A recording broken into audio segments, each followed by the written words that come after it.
pagi saudara-saudara yang dikasih Kristus, jumpa lagi dalam renungan pada pagi hari ini. Namun sebelumnya kita bersatu dalam doa. Damai sejahtera Allah yang melampaui segala akal itu yang kebenaran hati dan pikiran saudara-saudara dalam Yesus Kristus Tuhan kita. Amin.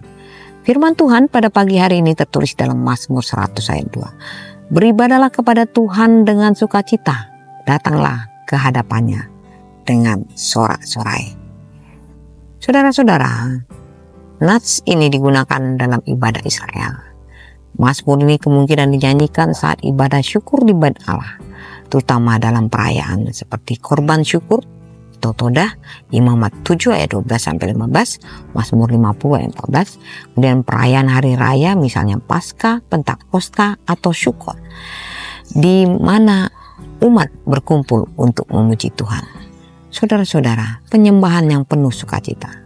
Ayat ini menekankan bahwa ibadah kepada Tuhan tidak boleh dilakukan dengan terpaksa atau dalam kesedihan, melainkan dengan hati yang gembira. Sukacita adalah respon alami dari orang yang mengenal kasih dan kebaikan Tuhan. Mazmur 105 ayat 5. Dalam perjanjian baru, Paulus juga menegaskan bersukacitalah senantiasa dalam Tuhan. Filipi 4 ayat 4 menunjukkan bahwa sukacita adalah ciri khas kehidupan orang percaya. Dan ibadah sebagai ekspresi rasa syukur.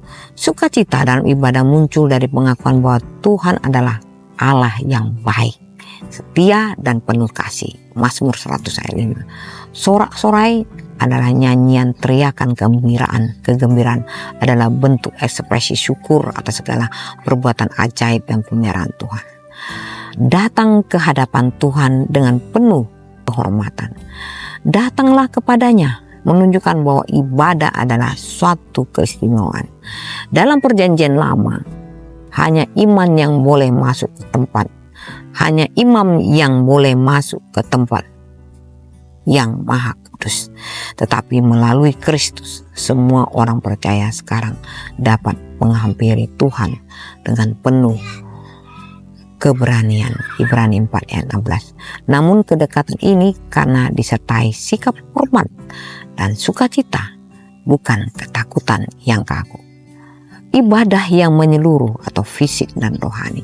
Sorak-sorai melibatkan ekspresi fisik, nyanyian, tarian, tepuk tangan sebagai bagian dari penyembahan.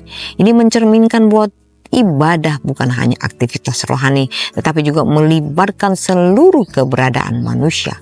Mazmur 150.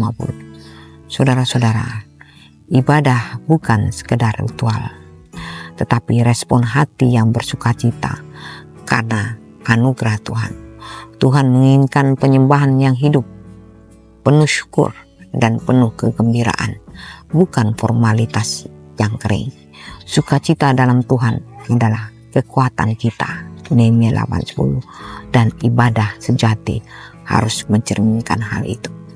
Mazmur 102 mengajak kita untuk menyembah Tuhan dengan hati yang bersukacita, mengingat kebaikannya dan merayakan hubungan kita dengannya melalui pujian dan syukur yang penuh kegembiraan.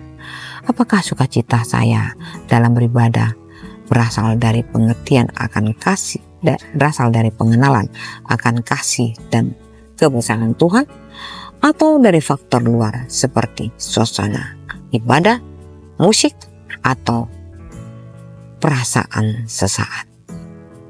Beribadahlah dengan penuh sukacita dan merayakan hubungan kita melalui pujian syukur yang penuh kemudahan. Selamat beraktivitas. Tuhan Yesus memberkati. Amin.